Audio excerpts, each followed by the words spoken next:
Welcome to my channel mind cooking mind recipe. આજે આપણે બનાવીશું પાવભાજી.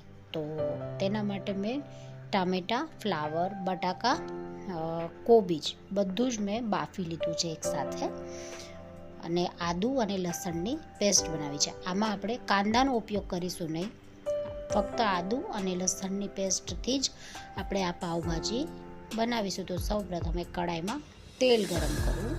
તેલ થોડું ગરમ થાય પછી આદુ તથા લસણની પેસ્ટ ઉમેરવી અને વ્યવસ્થિત સાતળવી. વ્યવસ્થિત સતળાઈ જાય ત્યારબાદ તેના અંદર મસાલા કરવા: લાલ મરચું પાવડર, પાવભાજી મસાલો, ધાણા જીરું પાવડર તથા થોડું પાણી ઉમેરવું, જેથી કરીને આપણા સૂકા મસાલા જે હોય તે બળી ન જાય એટલા માટે. ત્યારબાદ કોથમીર તથા બાફેલું શાકને ક્રશ કરી અને એડ કરવું.